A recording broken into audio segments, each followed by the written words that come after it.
This is exactly right.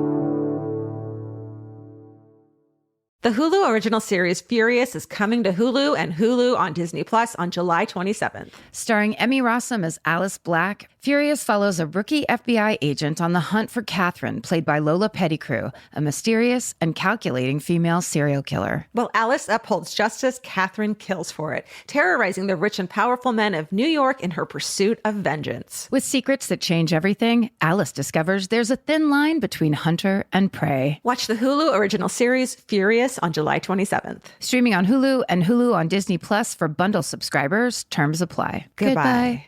Sometimes the hardest part of therapy is just getting started. For real, which is why having help that's flexible, accessible, and easy to fit into your life matters. And that's exactly what Talkspace is designed for. Talkspace therapy and psychiatry is covered by most insurers, and most insured members pay a copay of $0. Part of the mission of Talkspace is to provide quality care that is accessible and affordable, whether or not you're insured. Talkspace has really made it just a kind of no-brainer to try therapy. If you're nervous about talking to someone, if you're nervous about the money, if you're nervous about leaving the house, you don't have to deal with any of that. They have covered it. And for me, like, that is best way to get into therapy. Take all the what ifs out. You know you got to do it. You know you do. As a listener of this podcast, you'll get $80 off of your first month with Talkspace when you go to Talkspace.com/MFM and enter promo code SPACE80. That's SPACE80. To match with a licensed therapist today, go to Talkspace.com/MFM and enter promo code SPACE80. Goodbye.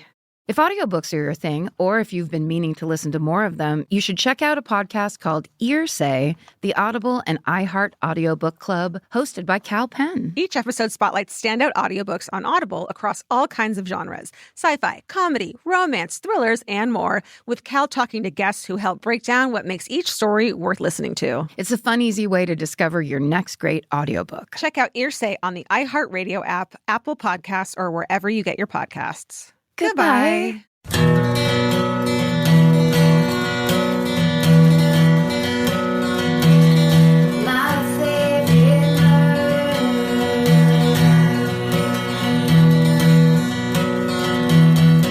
Hello. And welcome to My Favorite Murder. the Minisode. Here we go, everyone. Let's do it now. You want to go first? Sure. Okay. The title of this email is going to give it away, so I'm just going to get right into it. Hello, friends, both human and animal.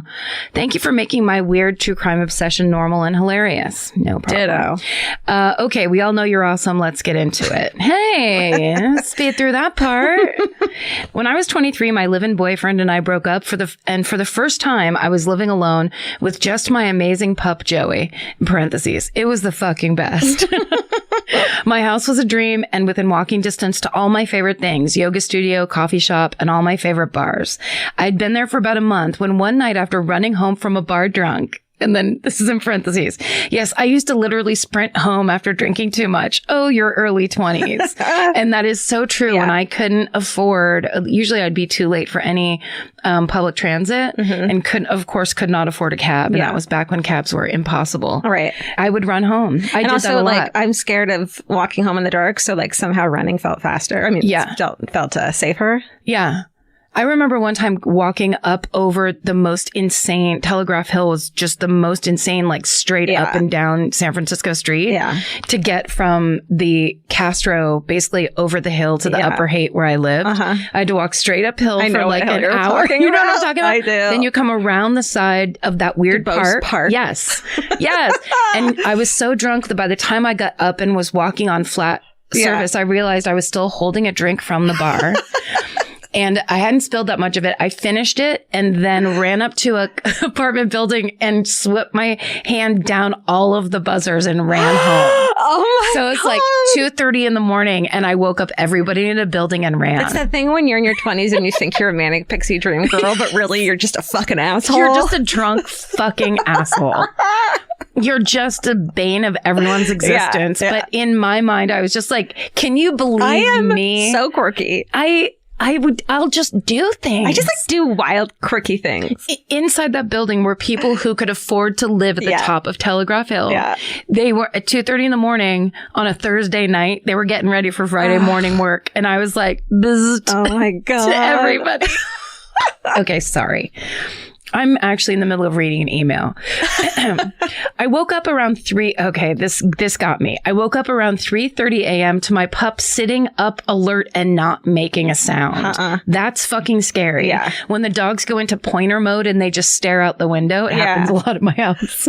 They just stare and I'm like, what? Tell me now. I have a beagle who howls at air. So seeing him sitting at the end of the bed stiff, not making a sound was alarming. When your beagle's scared, it's time to run. Yep, that's right. Then I heard the door banging against the frame and thought, fuck, I didn't get the door shut all the way. I laid there for a moment, still kind of drunk, contemplating if I wanted to get out of my comfy bed or allow the gods to determine my fate, but finally got up. When I got to the edge of the stairway leading to my front door, I saw him, a complete stranger standing outside trying to get into my house. I very quickly noped that shit and called 911. Luckily for me, my apartment was only half a mile to the police station. Thank you, small towns. I thought I was going to say thank you, small miracles. It was a perfect line break. Thank you, small towns. And the cops got there in no time. After getting him into the police car, the cop knocked on the door to take my statement. When I told him my name, he goes, "Are you sure you don't know this man?" Puzzled, I assured him I've never seen the guy before in my life and asked why. He then goes, "This guy claims you're married and knew your name." What? You read that right. All caps. The guy knew my whole fucking name. Obviously, I moved out of that apartment within the month and never heard from my late night visitor ever again. Oh my God. Joey has been with me now for 8 years, and this is only one of the many gifts he's given me. Good boy. Stay sexy and get yourself a loyal pup, Amanda. Aww. The guy fucking knew her and was like, "That's my wife," in there to the cops. He's been stalking her. Yeah, he had. And then trying to trick the cops that it was his wife and she's just being drunk. Can you imagine? There was a time... Right.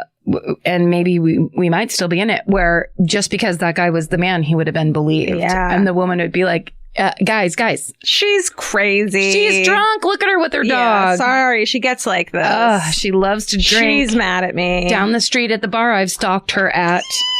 No. Okay, I'm not going to tell you the name of this one. Hey, gang.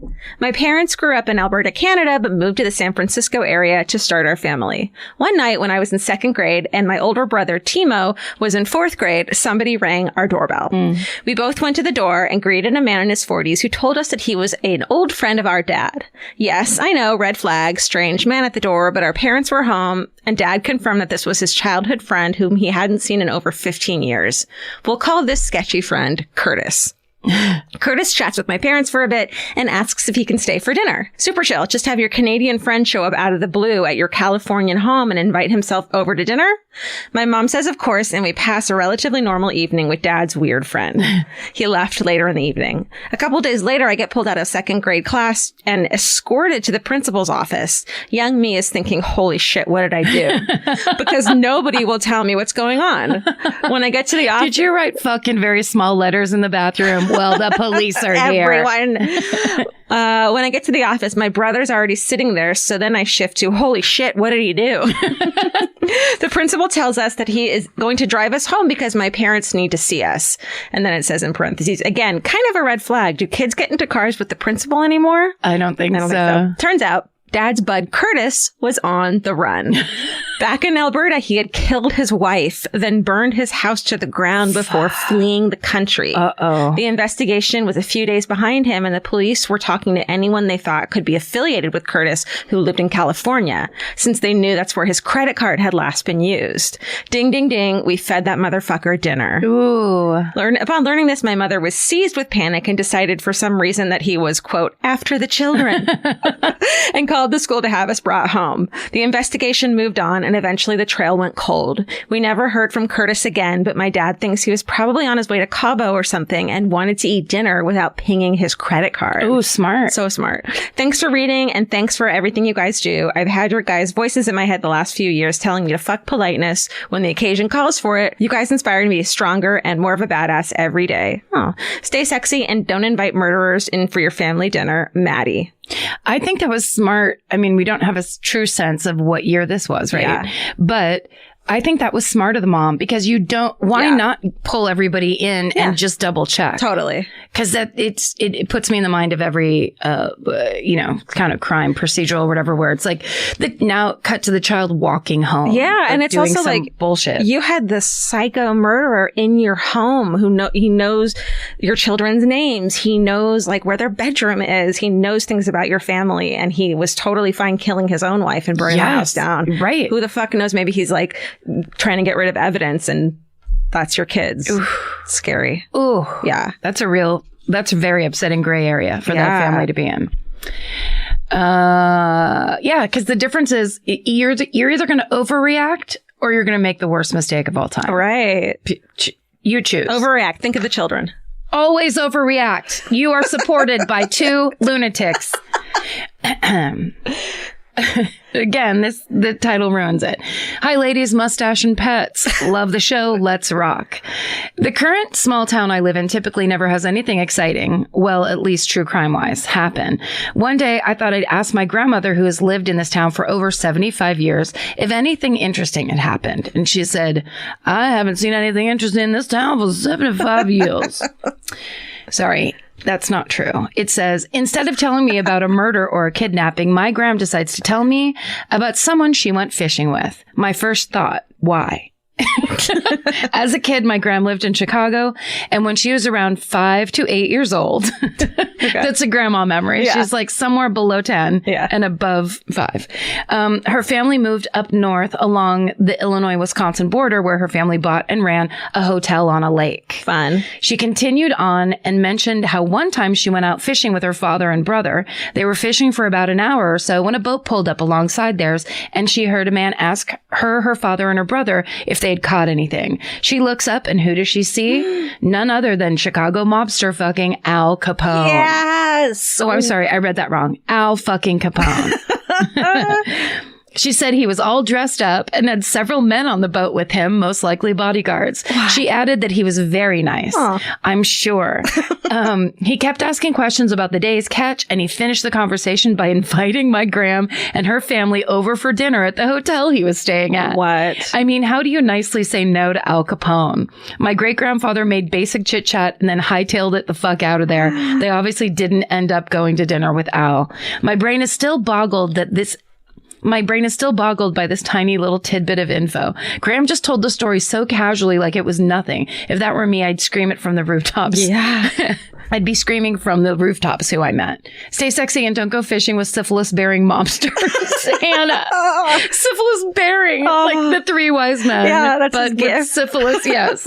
Oh my God. Wow. That's interesting. Also, tidbit of history. It's a wonderful tidbit, but it also makes me think, I wonder if he was like lonely for normal people interaction. It makes me think of, how much we love Boardwalk Empire and that whole slice of life that we saw that was probably very dramatized. Right. But still, we know he did a bunch of coke, right? I mean, like he was a bit of a hophead. Yeah. Killed tons of people constantly. Yeah. Like I bet he was out on that lake and just like, hey, a family with kids. And like, I want to be a part of that normal human life again. Maybe. Or maybe I want to stash some illegal liquor in the basement of your hotel. Maybe he wanted to, they would get there to eat dinner and he would have the mule drugs out of the dinner. Shit. Eat it. Eat the heroin. Sorry, I called Al Capone a hophead. That might not be right. I don't know. Alleged. Well, this says, hi, let's skip the niceties and get right down to it. Hell yes. So that's what we're doing. Hello.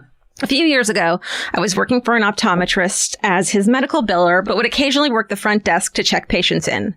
One day, a longtime patient who I hadn't met yet came in to get a new pair of glasses. Super rude lady, smelled like mothballs, would always ask to use our bathroom. Like, you couldn't have just gone before you left the house? I think that's a little... Yeah, that's a young person's bladder speaking. Exactly. Yeah. You can shut it down right now, 22-year-old, because you don't know what you're in for. Anyways, anytime after that, she would come in. She was just plain rude and awful. Figured it was just her being old, but boy, was I fucking wrong.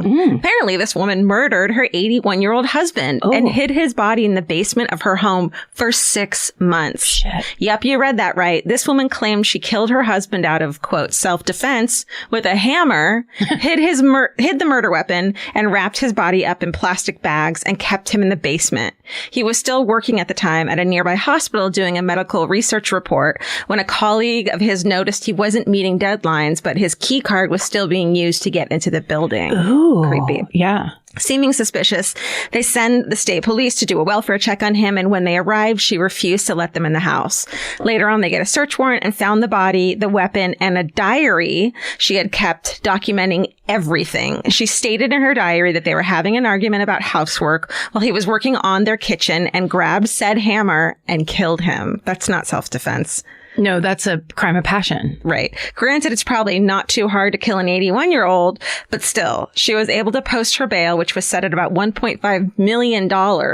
So clearly she didn't kill him for the money, since all their houses across the country and overseas were in her name and her name only. All their houses. Yeah. What a phrase. That right there tells you that she didn't need the money. That's right. She also was still writing alimony checks to his ex-wife, so it looked like he was still alive. Unfortunately, it's still an ongoing case, so I don't have an end to this, but she was only on house arrest and could only go out to the grocery store to get the mail and doctor's appointments. Needless to say, the next time she came in, she was very pleasant, as if nobody in our office watched the news and knew she was a murderer. Stay sexy and always be nice to old people, Chelsea. Holy shit. I love that idea that she's a big bitch and then she sees the news report come out. Yeah. She's like, oh, I better tighten up my game. Yeah. These people have shit on me now. It's too late. It's too late. You've already been a bitch that smells like mothballs. Oh, man. Oy. Yeah. This podcast is brought to you by Squarespace. Every successful small business starts with someone saying, I wonder if people would actually buy this. Squarespace gives you everything you need to find out. From consultations to events and experiences, you can showcase your skills with a customizable website designed to attract clients and grow your business. With Squarespace's collection of cutting-edge design tools, anyone can build a beautiful, professional online presence that perfectly fits their brand or business. Get paid on time with professional invoices and online payments. Plus, streamline your workflow with built-in appointment scheduling and email marketing tools. Head to squarespace.com/murder for a free trial. And when you're ready to launch, use offer code MURDER to save 10% off your first purchase of a website or domain. Goodbye. You know your favorite summer clothes by what actually makes it into your suitcase. Find the outfits you'll wear all season long at Quince. Quince's 100% European linen pants, dresses, and tops are the pieces you'll reach for all summer long. They're lightweight, effortless to style, and they start at just $32. Their denim is soft and comfortable, and their organic cotton sweaters are perfect for layering when evenings get cold. Quince's beautiful 14-karat gold jewelry adds a subtle finishing touch. So I just went to Italy, and you bet I brought my 100% European linen scoop neck midi dress along with me in the color of floral waterfall, and I wore that thing all over Italy. It was like the perfect day to night. It just looked so pretty, and I felt like I looked sophisticated while still being comfortable. Make your summer wardrobe feel easier. Head to quince.com/MFM for free shipping and 365-day returns. Go to QUINCE.com/MFM for free shipping and 365-day returns. Quince.com/MFM. Goodbye. Every piece of furniture you own has a story. Sometimes it's an heirloom, and sometimes it came with the house because it was too heavy to move. If you're ready to start a new chapter with your home decor, there's Article. Article makes it effortless to create a stylish, long-lasting home at an unbeatable price. They take great care in curating their collection, focusing on pieces that stand the test of time. We've talked about Article for a long time. There are pieces in that catalog that are so affordable that are room changers. And if you go through there and there's like a little something you don't even realize you need it until you see how they have stuff set up or what style combinations that they're doing with. They do the boho chic. There's mid-century. It's a little bit modern. It's something new. Like there's so many choices in there and it's not going to break the bank. As someone who's interested in tons of different styles and time periods, Article covers them all in one place. I love that. I know I've mentioned already how much I love my entryway table, but I swear to God, because the path that it's on, I pass it 4 times a day, and I love it more every time. Article is offering our listeners $50 off your first purchase of $100 or more. To claim, visit article.com/murder, and the discount will be automatically applied at checkout. That's article.com/murder for $50 off your first purchase of $100 or more. Goodbye. Okay. This one's just so near and dear to my heart. Okay. And I won't read you the subject line again. Hey, everybody. After hearing Georgia tell stories about people buried alive, it reminded me of my aunt's story, and I thought I would share. I've heard it so many times, but it makes me laugh every time. When my Aunt Patty was in her early 20s, she went out drinking one night and had a little bit too much fun. The next thing she knew, she woke up in pitch darkness. She didn't know where she was and couldn't see a thing. She decided to feel around, and her hands touched a wall on both sides. Her first thought was, oh God, I'm dead. She was trying not to freak out, but couldn't help thinking that she must have been buried alive. Sorry. Luckily, my mom, her twin sister, opened the door to the bathroom, flipped on the light, finding my aunt in the bathtub with puke all over her. Oh, no. My mom said, you fucking disgust me, and slammed the door. My aunt says she wasn't even mad. She was so relieved that she wasn't dead or buried alive. Stay sexy and don't pass out in the bathtub, Alyssa. Oh, my God. Okay, so the reason I love this so much is because this exact same thing happened to my sister Laura. No. When she and Adrian were in Ireland together. They went out one night in, I think it's the city of Doolin, which is a tiny coastal West Coast Irish town, village. Yeah. And super fun. They got super drunk. They went back to their, what is essentially like a hostel? not an Airbnb, a bed and breakfast. And in the middle of the night, my sister got up, went to the bathroom, went too far in. She thought she was just stopping where the toilet was, but the shower, which was a stand-up shower, was the next room in. So she went in and the door closed behind her. And then she said she was, and it's pitch black, right? Yeah. And she's like, and now I'm in a box. And then I don't know how long I've been in the box. Oh my God. And I'm thinking, have I always been in this box, or will I forever be in this box? And she started having a full on meltdown, and she started crying, going, I'll never get out of the box. Oh, and finally Adrian came in and it was like, you fucking idiot. Like, you just went one section of the bathroom too far. It was and when my sister tells it, because my sister's the one that's always telling everybody else to shut up and stop being dramatic. Yeah. So the fact that she was the one, literally crying, going, how long have I been in this box? Oh my God. It's my favorite story. And Alyssa's, you're not alone. Alyssa's Aunt Patty did the exact same thing. That's good. Beautiful. This one's called My Sister Tried to Kill Me. Nice. Oh. Hi. So when I was 6 years old, my family moved into a bigger home. It was an old, kind of historical house, the lead-based kind. Don't you think that's funny? Yes. So we moved in the summertime, and my mom wanted to open the windows. I was like, did I say that wrong? No, I thought it was funny. I was watching you have like a little giggle reaction, like I was watching TV, where I was like, oh, I don't have to do anything. She's doing it.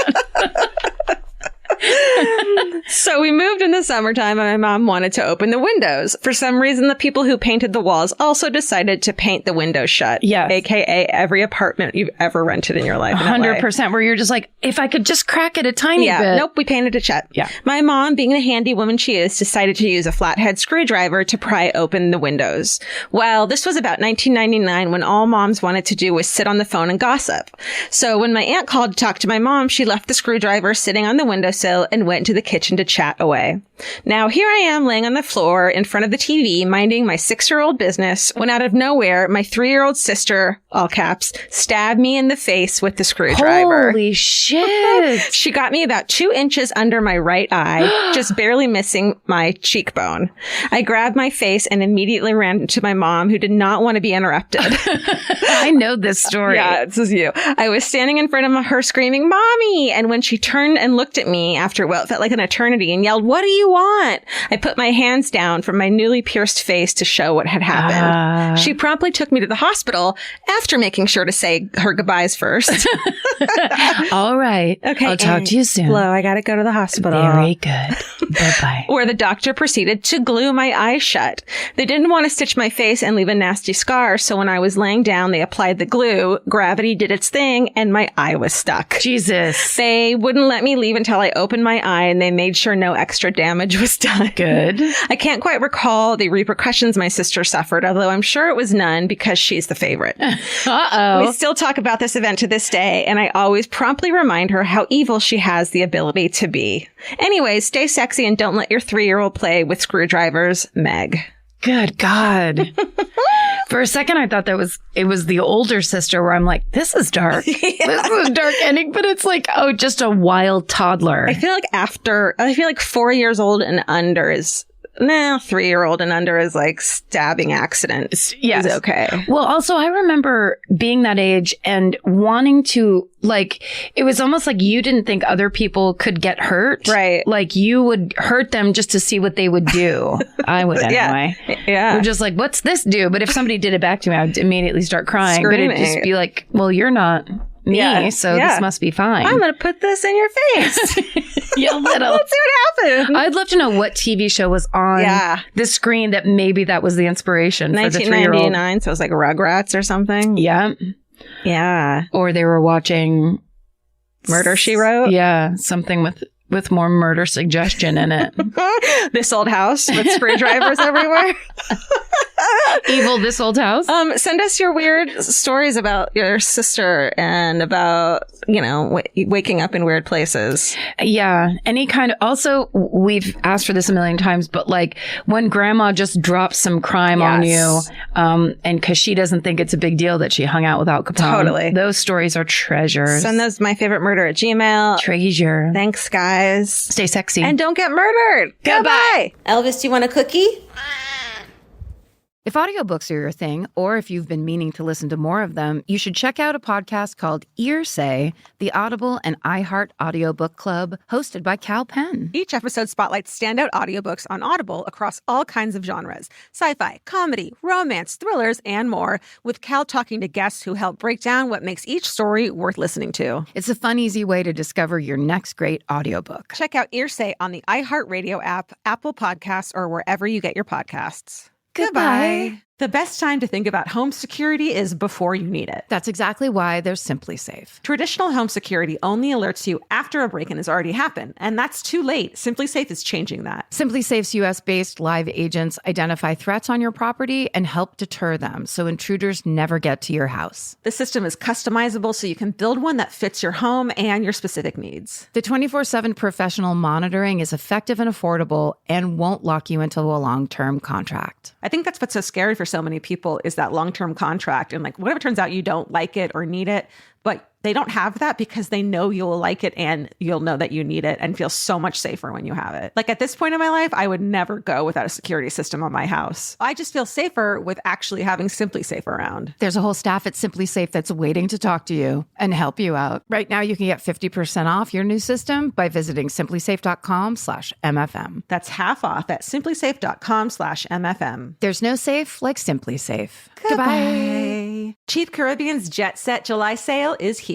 Right now, save $200 on vacation packages of 4 nights or more with promo code 200BEACH. Whether you're dreaming of Cancun, Jamaica, or the Dominican Republic, your next vacay just got more affordable. Don't let summer pass you by without the beach. Use promo code 200BEACH and get more sand for your dollar. Head to cheapcaribbean.com today to book your beach vacay. Goodbye.